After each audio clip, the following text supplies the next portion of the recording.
말씀 보겠습니다. 이 시간 하나님 우리에게 주시는 말씀은 사무엘상 15장 12절로 23절까지의 말씀입니다. 사무엘이 사울을 만나려고 아침에 일찍이 일어났더니 어떤 사람이 사무엘에게 말하여 이르되 사울이 갈멜에 이르러 자기를 위하여 기념비를 세우고 발길을 돌려 길갈로 내려갔다 하는지라. 사무엘이 사울에게 이른즉 사울이 그에게 이르되 원하건대 당신은 여호와께 보고를 받으소서 내가 여호와의 명령을 행하였나이다 하니. 사무엘이 이르되 그러면 내 귀에 들려오는 이 양의 소리와 내게 들리는 소의 소리는 어찌 됨이니까 하니라. 사울이 이르되 그것은 우리가 아말렉 사람에게서 끌어온 것인데 백성이 당신의 하나님 여호와께 제사하려 하여 양들과 소들 중에서 가장 좋은 것을 남긴 비용이요 그 외의 것은 우리가 진멸하였나이다 하는지라. 사무엘이 사울에게 이르되 가만히 계시옵소서 간밤에 여호와께서 내게 이르신 것을 왕에게 말하리이다 하니 그가 이르되 말씀하소서. 사무엘이 이르되 왕이 스스로 작게 여길 그때에 이스라엘 지파의 머리가 되지 아니하셨나이까. 여호와께서 왕에게 기름을 부어 이스라엘 왕을 삼으시고 또 여호와께서 왕을 길로 보내시며 이르시기를 가서 죄인 아말렉 사람을 진멸하되 다 없어지기까지 치라 하셨거늘 어찌하여 왕이 여호와의 목소리를 청종하지 아니하고 탈취하기에만 급하여 여호와께서 악하게 여기신 일을 행하였나이까. 사울이 사무엘에게 이르되 나는 실로 여호와의 목소리를 청종하여 여호와께서 보내신 길로 가서 아말렉 왕 아각을 끌어왔고 아말렉 사람들을 진멸하였으나 다만 백성이 그 마땅히 멸할 것 중에서 가장 좋은 것으로 길갈에서 당신의 하나님 여호와께 제사하려고 양과 소를 끌어왔나이다 하는지라. 사무엘이 이르되 여호와께서 번제와 다른 제사를 그의 목소리를 청종하는 것을 좋아하심같이 좋아하시겠나이까. 순종이 제사보다 낫고 듣는 것이 순양의 기름보다 나으니 이는 거역하는 것은 정치는 죄와 같고 완고한 것은 사실상에게 저한 죄와 같으니라. 왕이 여호와의 말씀을 버렸으므로 여호와께서도 왕을 버려 왕이 되지 못하게 하셨나이다 하니. 아멘. 믿는 살아계신 우리 하나님의 말씀입니다. 이 시간 죄 알면서도 모르는 척하는 능력이라는 제목으로 말씀 전하겠습니다. 사람의 마음에는 자신을 속이는 능력이 있습니다. 진실이 불편해서 똑바로 볼 수 없을 때 특히 그러합니다. 사람은 남에게 거짓말을 하기 전에 자기 자신에게 먼저 거짓말합니다. 건강검진 결과가 좋지 않은데도 난 아직 괜찮아 쌩쌩해 이번 결과가 조금 예민한 거야 라고 하면서 생활 습관을 바꾸지 않아요. 카드값이 부풀었는데 다음 달에 아껴서 메우면 돼 이런 소비는 필요한 거야 라며 현실을 외면합니다. 가족관계가 무너지고 있는데도 다른 집에 비하면 우리는 나은 거야 시간이 지나면 저절로 괜찮아질 거야 하면서 이 문제를 직면하지 않습니다. 신앙생활에서도 나는 다른 사람보다 괜찮은 성도야 난 그래도 지금까지 잘 믿어왔어 라면서 자신의 영적 상태를 정확히 보지 않으려고 합니다. 죄도 마찬가지입니다. 죄의 무서운 능력은 우리를 단번에 무너뜨리기보다 우리가 넘어져 버렸다라는 그 사실조차 깨닫지 못하게 만드는 거예요. 죄는 우리를 속이고 결국 스스로 우리 자신을 속이게 만들죠. 여러분 다음 중에 어느 게 더 해로울까요? 알코올에 중독된 자체가 해로울까요? 아니면 알코올에 중독된 것을 그 사실을 부정하는 게 해로울까요? 후자입니다. 중독이 아니라고 말하는 것이 더 심각합니다. 그 사실을 부정하면 더 나쁜 문제들이 뒤따르고 중독이 아니기 때문에 그 중독에 빠져도 되는 명분을 내가 만드는 거거든요. 오늘 본문의 사울이 이러한 자기 기만의 비극을 가지고 있어요. 11절 말씀에 보면 여호와께서 사무엘에게 말씀하셨습니다. 내가 사울을 왕으로 세운 것을 후회하노라. 밤에 나타나셔서 사무엘에게 어려운 말씀을 하셨죠. 그래서 사무엘이 근심해서 밤잠을 설쳤습니다. 사울은 이스라엘의 첫 왕이었고 사울이 직접 기름을 부었죠. 그를 얼마나 아꼈겠어요? 얼마나 응원했겠어요? 얼마나 귀하게 여겼겠어요? 그런데 사울의 삶에서 죄의 습성 하나가 불쑥 나왔습니다. 3절 말씀에 하나님의 명령이 있었어요. 아말렉과 싸우기 전에 지금 가서 아말렉을 쳐서 그들의 모든 소유를 남기지 말고 진멸하되 남녀와 소아와 젖먹는 아이와 우양과 낙타와 나귀를 죽이라 하셨나이다. 모든 소유를 남기지 말고 진멸하라 했습니다. 이 출애굽 당시 이스라엘의 약한 부분을 쳤던 이 아말렉 족속을 이제야 멸할 때가 된 거예요. 하나님이 모세 시대에 약속하신 대로 아말렉의 왕을 응징하고자 하는 때입니다. 그런데 사울에게 이 전투에서 그 어떤 이득도 챙기지 말라고 하셨어요. 왜 그러셨을까요? 아말렉을 향한 전쟁은 이 더 큰 제국을 위해서 자본을 쌓아갖고 또 영토를 확장하는 그런 것이 아니라 정의를 수행하는 것이기 때문입니다. 출애굽 당시에 하나님의 백성을 꼬리부터 쳤던 이 아말렉 족속에 대한 하나님의 응징이 이루어지는 정의예요. 하나님은 이스라엘이 정의롭게 행하기를 원하셨습니다. 다른 나라들처럼 전쟁을 통해서 강함을 증명하고 전리품을 취해서 부자가 되고 그런 것과는 달랐어야 했어요. 그런데 9절에 보니까 사울과 백성이 아각과 그의 양과 소의 가장 좋은 것 또는 기름진 것과 어린 양과 모든 좋은 것을 남기고 진멸하기를 즐겨 아니하고 가치 없고 하찮은 것은 진멸하니라 했어요. 하나님의 분명한 명령이 있었는데 왕도 백성도 자기들의 선택적으로 이 전쟁의 결과를 취했습니다. 사울은 이렇게 생각했겠죠. 다 죽이라 하셨지만 아각만 빼고는 일단 다 죽였고 양과 소는 가장 상태가 좋은 최상급만 가져왔으니까 하나님의 명령을 99%는 수행한 셈이야. 충분해. 그러나 사실은 하나님의 명령에 하나도 순종하지 않은 것이나 다름이 없습니다. 적과 싸우던 사울은 결국 아말렉과 똑같아졌어요. 하나님의 정의가 아니라 그냥 전쟁하는 여러 나라들 중에 이겨버린 승국 하나가 됐을 뿐입니다. 중세시대 전쟁을 보면 포로가 있을 때 일반 병사들은 죽이고 귀족이나 왕족, 장교들은 생포를 했죠. 그리고 적군에게 많은 돈을 요구한 다음에 풀어주었습니다.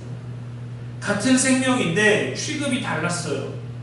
전쟁에서 늘 명분과 정의를 말하려고 하지만 결국에는 권력과 돈을 얻으려는 이기적인 목적일 뿐인데 사울이 오늘 본문에서 딱 그러했습니다. 하나님이 가라 하셨고 전쟁의 승리를 거두는 방법과 승리한 후에 돌아오는 방법에 대해서도 구체적이었고 이 승리도 하나님이 주셨는데 사울과 백성은 그렇게 행하지 않았어요. 사울은 하나님이 미워하시는 일을 했습니다. 사울이 전쟁에서 이기고 돌아와서 사무엘에게 이렇게 말합니다. 13절 말씀에 사울이 그에게 이르되 원하건대 당신은 여호와께 복을 받으소서 내가 여호와의 명령을 행하였나이다 라고 합니다.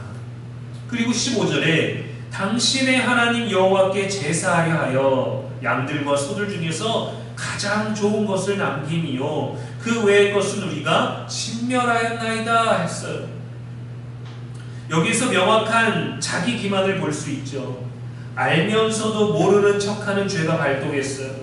자기 잘못을 알고 싶지 않기 때문입니다. 인간은 자신을 속이는 재주가 있습니다. 알면서도 모르는 척. 진실이 달갑지 않으면 애써서 외면하는 그러한 방법을 어떻게든 찾아냅니다. 합당한 이유를 만들어내고 그에 따른 적당한 설명을 덧붙여서 내가 하는 행동이 옳지 않고 누구나 하는 것이고 나에게는 그럴 만한 이유가 있다라고 상대까지 납득시키려고 합니다. 이게 사실은 나도 속이고 남도 속이는 것이거든요. 알면서도 모르는 척하는 능력에는 이 세 가지 기술이 동원됩니다. 첫 번째, 자신의 문제를 남 탓으로 돌립니다. 사무엘이 물었습니다. 14절에 내 귀에 들려오는 이 양의 소리와 소의 소리는 어찌 됨이니까? 사울이 이렇게 대답하죠. 무리가 아말렉 사람에게서 끌고 온 것인데 라고 대답합니다. 전쟁의 책임자가 누굽니까? 승리를 주신 분은 하나님이시지만 그들을 통솔하는 사람은 왕이죠. 이스라엘의 리더가 누구예요? 백성입니까? 무리입니까? 왕이에요. 무리가 왕을 통제하나요? 왕이 무리를 통제해야죠. 그런데 왕이 백성 탓을 하고 있어요. 무리가 그랬습니다. 이게 자기 기만의 첫 번째 기술입니다. 두 번째 기술은 내가 잘한 부분에만 몰두합니다. 사울이 대답했죠. 여호와께 제사하려고 가장 좋은 것을 남겼습니다. 논리는 이러합니다. 원래 전부 진멸하는 게 맞지만 여기 보십시오. 이렇게 좋은 것들을 가지고 왔습니다. 하나님께 제사 드리려고 가져왔어요. 전부 다 최고급입니다. 잘못된 부분이 아니라 잘못된 그것으로 자신의 잘한 부분을 집중해서 표현하죠. 누군가가 남을 속이고 사기치고 빼앗아서 많은 돈을 모은 다음에 하나님 나라를 위해 써주십시오 라고 하면 그렇게 헌금을 하면 어떨까요? 많은 사람들이 그렇게 자신을 속이려고 합니다. 마치 선행이 쌓이고 쌓이면 어느 정도의 악행을 대신할 수 있고 쇄신할 수 있을 것처럼 말이죠. 세 번째 기술은 내 죄를 축소합니다. 자신의 잘못을 마주하고 있으면서 그게 그렇게 크지 않다고 여기는 거예요. 자기가 한 일이 아주 심각한 것이 아니라고 사소하게 보이려고 머릿속에서부터 왜곡하는 거예요. 20절 말씀에 보면 사울이 사무엘에게 이르되 나는 실로 여호와의 목소리를 청종하여 여호와께서 보내신 길로 가서 아말렉 왕 아갑을 끌어왔고 아말렉 사람들을 진멸하였으나 다만 백성이 그 마땅히 멸할 것 중에서 가장 좋은 것으로 당신의 하나님 여호와께 제사하려고 양과 소를 끌어왔나이다. 사울이 나는 이것저것 했다. 목소리도 청종했고 보내신 길로 갔고 왕도 끌어왔고 진멸하였다. 자신이 잘못한 것도 있겠지만 하나님이 원하시는 일도 많이 했다라는 겁니다. 내가 잘못한 건 사소한 부분이고 결과적으로는 백성들이 그런 겁니다. 그래서 백성의 행동이 더 나빠 보이게 말하고 나의 죄를 축소했죠. 자신은 아말렉의 왕 아각 하나만 남겼지만 백성은 더 많은 것을 남겼다라는 거예요. 얼마나 뻔뻔합니까? 그리고 뭐라고 말해요? 당신의 하나님께 제사하려고. 자신의 하나님은 아닌가요? 자신의 왕으로 세우고 자신에게 승리를 주신 분이 하나님이신데 내 잘못을 하니까 뭐라 말해요? 사무엘, 당신의 하나님 여호와께 제사하려고. 이 얼마나 자기 기만입니까? 우리도 사울처럼 말합니다. 내가 말이 좀 거칠긴 하지만 욕은 안 하잖아. 내가 이렇게 가끔 툭툭 건들긴 하지만 내가 살이 나지는 않잖아. 내가 돈을 좀 쪼잔하게 쓰기는 하지만 그렇다고 내가 횡령하지는 않잖아. 분명히 우리 작은 것보다 더 큰 무언가로 인해서 내 잘못이 그렇게 큰 잘못이 아닌 것처럼 얘기할 때가 있어요. 잘못되었지만 잘못하지 않은 것처럼. 월드컵이 이제 우리나라가 본선 진출 상황에서 이제 탈락하고 이제 귀국했지 않습니까? 누가 봐도 문제가 명확한 상황인데 그 문제의 원인이 되는 그 한 사람은 문제를 몰라요. 정말 모를까요? 정말 모르는 걸까요? 아닐 거예요. 정말 이 스포츠라는 전 세계가 열광하고 함께 하나가 되는 이 축제의 기간 안에서 보이지 않는 우리만의 내부적인 질서 때문에 뭔가 해야 될 것들을 하지 못하고 할 수 있는 것들을 하지 못하게 하는, 그러고서는 아무 일도 없는 듯, 뭔가 선수가 문제인 것처럼, 뭔가 여건이 안 좋은 것처럼, 사람은 본능적으로 그런 뻔뻔한 길에 자기를 속이고 남을 속입니다. 우리가 이러한 기술들을 너무 자연스럽게 사용하고 있다는 것을 정직하게 인정하지 않는다면 자기 기만에서 벗어날 수가 없어요. 어느 날은 저희 첫째가 화장실을 가려는데, 저희 이제 식탁에 저희가 같이 쓰는, 이제 제가 예전에 쓰던 공기계 핸드폰이 있습니다. 늘 식탁에 있는 그 기기가 보이지 않아서 아이에게 물었어요. 강우야, 여기에 파란 핸드폰 어디 있니? 라고 물었습니다. 근데 아이가 몰라요, 못 봤는데요, 저는 화장실 가려고요 하고 아무렇지도 모르는 제스처를 했는데 갑자기 바지 아래로 핸드폰이 툭 하고 떨어졌어요. 분명히 이렇게 가고 있다가 아빠한테 자연스럽게 하려고 뭐 전 모르겠는데 하는 순간 핸드폰이 떨어진 거죠. 이 잠옷을 입고 있어갖고 주머니가 없으니까 아이가 팬티 안에다 그것을 넣어놨는데 살짝 움직이다가 핸드폰이 뚝 떨어진 거예요. 저는 웃겼지만 참고 있었습니다. 아이가 또 너무 당황하고 또 혼날까봐 그렇게 몰래 챙겨가는 걸 또 들킨 게 마음이 어려울까봐 가만히 있었어요. 그런데 아이가 스스로 능청스럽게 이게 왜 여기 있지? 아이가 그러는 거예요. 그 저랑 눈이 마주치고 그냥 웃었습니다. 그냥 가져가도 괜찮아 라고 말하는데, 그 상황에서 벌써 이미 나를 속이고 있고 아빠를 속여야 했고, 증거가 지금 툭 나왔잖아요. 화장실 들어가서 문 닫고 화장실에 있었어요 라고 하면은 뭔가 자연스러웠겠죠. 근데 바로 화장실 그 문 앞에서 아닌 척 하려다가 크게 떨어지고 나니까 당황했지만 죄송해요 라고 말하지 않고 이게 왜 여기 있지? 아이만 그런 게 아닙니다. 사람은 본능적으로 죄보다 변명이 먼저 나옵니다. 설명하고 싶은 거예요. 알려주고 싶은 거예요. 자기 방어, 명분. 나도 납득시키고 남도 납득할 수 있는 그러한 얘기들을 만들어내려고 하죠. 왜 이런 기술, 이런 본능적인 죄의 능력이 우리에게 나타날까요? 죄라는 것이 하나님에게서 벗어난 것이잖아요. 하나님 없이라는 조건이 붙는 거잖아요. 17절 말씀에 사무엘이 이르되 왕이 스스로 작게 여길 그때에 이스라엘 지파의 머리가 되지 아니하셨나이까. 여호와께서 왕에게 기름을 부어 이스라엘 왕을 삼으셨으니. 사울은 작은 자였습니다. 사울이 속했던 베냐민 지파도 작은 지파였어요. 하지만 하나님이 그를 높여주셨죠. 그러니까 사무엘은 하나님이 당신을 높이셨고 높이시고 계시고 또 높이실 건데 왜 스스로 높아지려 하십니까? 라고 왕에게 질문을 던지는 거예요. 12절 말씀에 어떤 사람이 사무엘에게 말하여 이르되 사울이 길 갈멜에 이르러 자기를 위하여 기념비를 세우고 발길을 돌려 길갈로 내려갔다 하는지라. 아각을 생포하고 가치 있는 것들을 가져온 사울의 숨은 동기가 여기에 숨어있죠.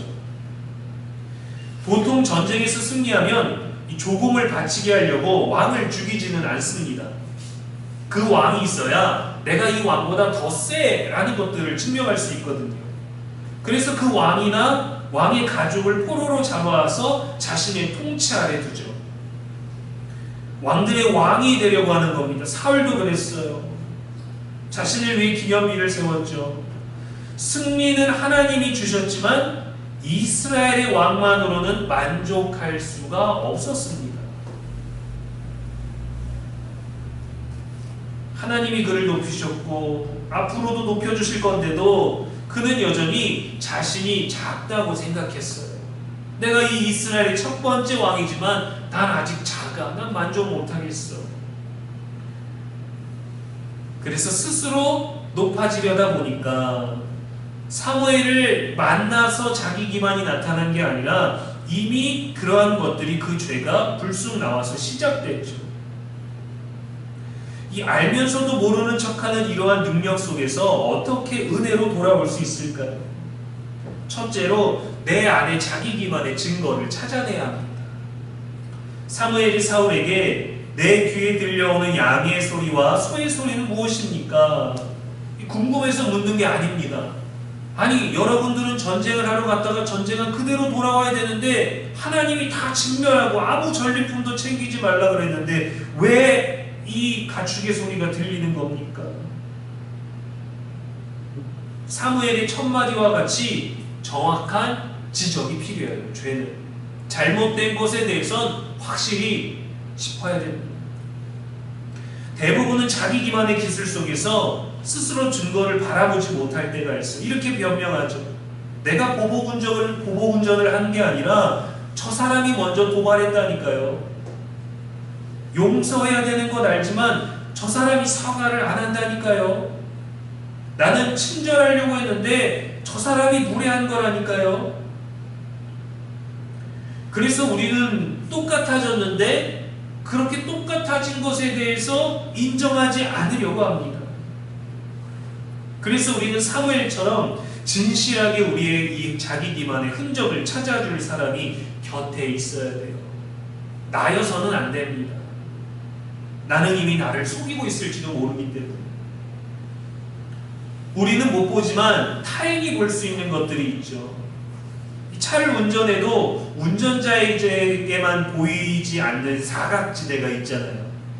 운전하면서 공간이 좁아서 못 지날 것 같은데 밖에서 봐주는 사람에게는 공간이 꽤 여유 있고 도움을 줄 수 있는 누군가가 필요해요. 괜찮다고, 여기 공간이 있습니다라고.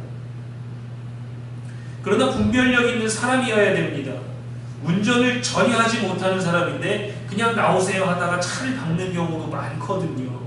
그러면 너무 억울하죠. 알려준 사람에게 따져야 될지 내 탓으로 다 돌려야 될지. 둘째로 하나님이 원하시는 것이 사울의 소나 양이 아니라 사울 자신이라는 것을 기억해야 됩니다. 하나님이 원하시는 것은 사울이 가져온 최고급 양과 소가 아니에요. 순종하는 왕입니다. 우리가 한 무엇, 우리가 나름대로 한 그 무엇이 아니라 하나님께 복종하는 우리예요. 우리가 언제 어떻게 순종할지 우리 스스로 결정할 권한을 갖는다면 하나님 저에게 명령하실 수 있고 요구하실 수 있고 말씀하실 수 있지만 저를 가지실 수는 없습니다. 저는 저예요 라고 말하는 것과 똑같습니다. 제게 명하신 것 중에 이런 많은 것을 했고 제가 하지 못한 건 그냥 요거 하나뿐입니다. 그러면 아무것도 안 한 거랑 똑같아요. 그러나 우리는 잘한 게 많고 한 게 많고 잘못된 거를 조금 해서 내가 원하는 것으로 모든 것들을 그르치기도 하죠. 뭐가 되든지 하나님께 자신을 드리지 않은 것과 같아요. 하나님은 순종하는 사울을 원했지만 하나님은 자신이 아닌 자신이 가져온, 그러나 하나님이 가져오라고 하지 않은 양과 소를 가져왔던 거예요. 은혜는 우리가 하나님의 뜻대로 순종했을 때, 베드로가 밤새 잡았지만 아무 소용이 없었을 때, 그러나 그 말씀에 순종하여 그물이 찢어질 만큼 물고기를 건지게 되는 것이 은혜입니다. 내가 전문가라, 거기에 가봤자 물고기 지금 안 잡혀요. 목수가 뭘 아신다고 해 내가 어문데 라고 하는 건 나를 조금도 하나님께 드리지 않은 거예요. 내가 알지만은 말씀에 의지하여 그물을 내리리이다. 얼마나 번거로워요. 다 씻어서 다 정리해놓은 그물 또 노 접고 바다 깊은 데로 가서 왼쪽도 아닌 오른쪽에 맞춰서 던져야 되지 않았습니까? 그래서 베드로가 물고기 많이 잡아서 기뻐했나요? 아니, 주님 앞에 나와서 회복이 되었잖아요. 주님, 나를 떠나소서. 셋째로 은혜의 눈을 떠야 합니다. 사실 자기 기만의 깊은 원인은 죄가 아니라 두려움입니다. 사울은 왜 끝까지 변명했을까? 왜 백성 탓을 하고 제사 핑계를 대고 자신의 죄를 축소했을까?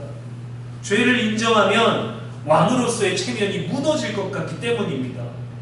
그래도 내가 왕인데 좋은 걸 갖고 와서 백성들한테 쫙 뿌리고 우리 하나님한테 최고급 한우를 싹 올려드리고 그래야 되는데 사울이 나오자마자 이게 뭔 소리입니까? 왜 양의 소리가 들립니까? 왜 새 소리가 들립니까? 아이쿠 싶지만 내가 그래도 왕인데 오자마자 내가 승리하자마자 질책을 받아야 돼? 사람들이 존경을 잃을 것 같았기 때문이죠. 실패를 받아들이고 싶지 않았죠.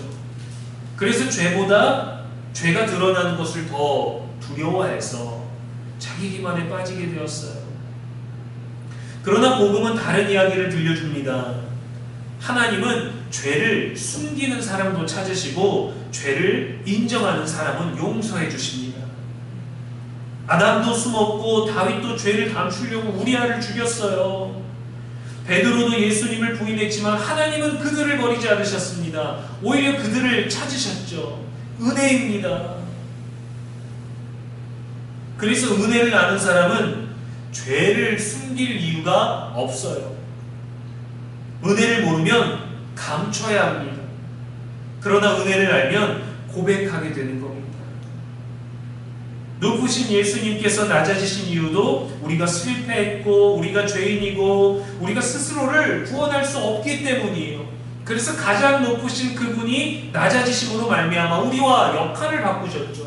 가장 낮은 우리를 위대한 그 자리로 높여주신 거예요. 이 은혜에 눈을 떠야 됩니다.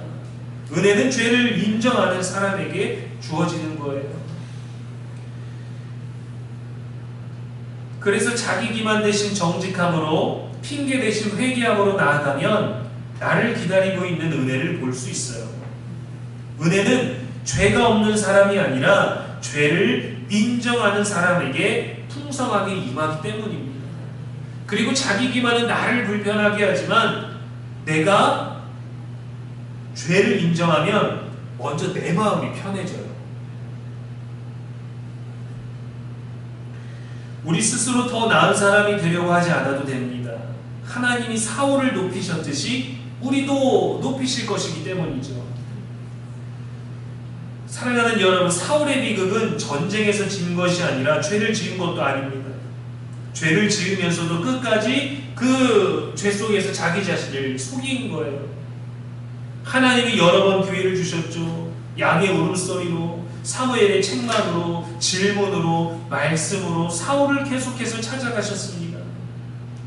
그래서 우리가 먼저 죄를 인정하면 하나님은 그 죄를 질책하는 게 아니라 거기에 은혜를 부어주십니다.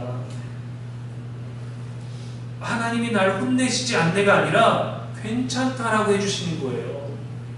저희 아이가 핸드폰을 떨어뜨렸을 때 너 왜 아빠한테 거짓말을 했어? 왜 팬티에 숨겨갔어? 라고 혼내는 게 아니라 괜찮아, 그냥 가지고 가도 돼. 그러나 숨겨갔더라면 나올 때도 숨겨서 나와야죠.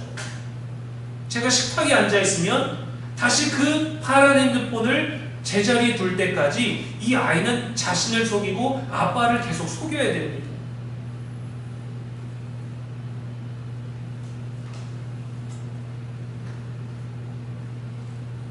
예수님은 의인이 아니라 죄인을 부르러 오셨다고 하셨잖아요.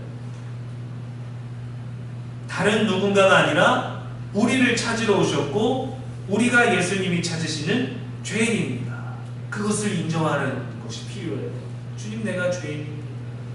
내가 나를 속이고 주님을 속이려 했어요. 주님 다 아시는 거 알면서도 그냥 한번 속여보려고 했습니다. 아니에요 라고. 나는 남들보다 양호하잖아요. 나는 그렇게 성전을 무너뜨리고 그러지 않았잖아요. 내가 도둑질을 했습니까? 내가 우상숭배를 했나요? 죄를 감추지 말고 변명하지 말고 축소하지도 말고 하나님 앞에 정직하게 설 수 있기를 소망합니다. 그것이 하나님 안에서 은혜를 경험함으로 말미암아 사람 앞에서도 나의 잘못을 얘기할 수 있는 용기와 정직이 우리 안에 있기를 소망합니다. 우리가 죄로 인해 실패한 지점마다 예수님은 우리를 대신해서 승리하셨어요.